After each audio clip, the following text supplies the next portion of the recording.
Hello, everyone. My name is Christopher Benjamin, and this is my presentation about cancer and firefighters.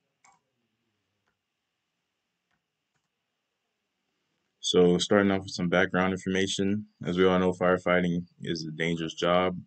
It comes with many short term consequences, such as maybe injuries, long term consequences, as we're going to discuss, such as cancer, cardiovascular disease, and many other conditions. And also, conditions and exposure does vary depending on your location.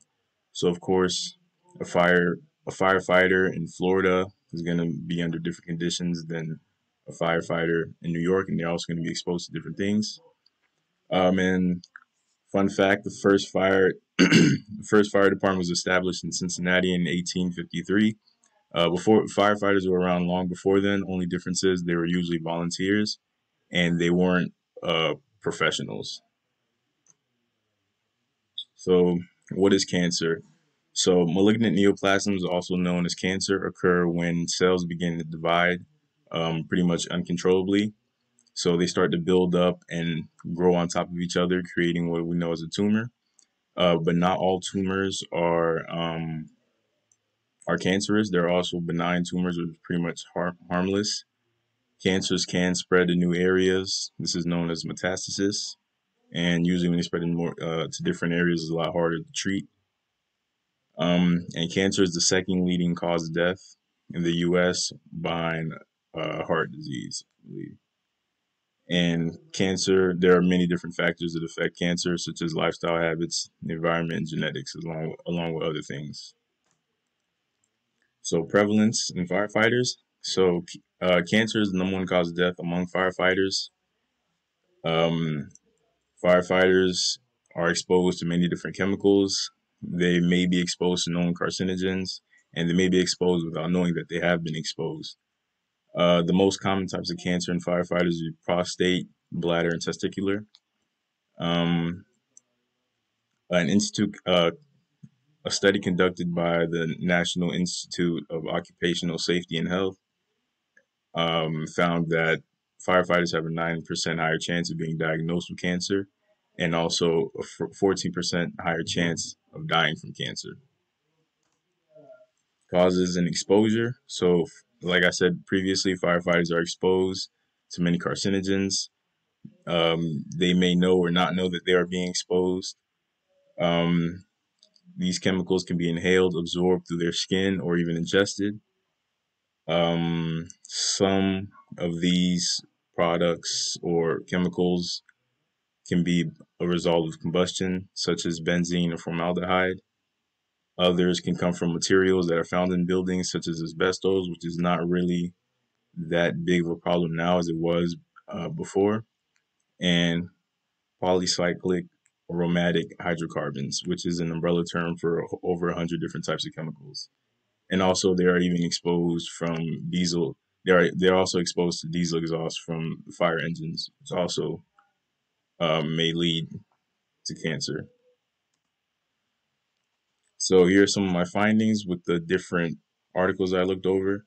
So cancer rates were higher in those who served longer. Those who spent more years as a firefighter had higher incidences of cancer later on in life. Um, Recent exposure, so being exposed to certain carcinogens between 5 and 25 years. Those who have been exposed within that period also tended to have higher rates of leukemia. Um, let's see, and another big thing I'd like to point out is that research is still ongoing. It's very hard to conduct research about a topic like this because it has to track firefighters over a long period of time, from years to decades. And also, the study sizes are usually very limited. So this is still ongoing, and there's still a lot for us to learn about this topic. So past practices. Back in the day, firefighters used to take pride, say like in their soiled uniform. I guess it was pretty much kind of like a trophy of the hard work and everything that they went through. As we know now, it's not a good practice because um, their protective equipment can hold on to chemicals and other carcinogens that are detrimental to their health.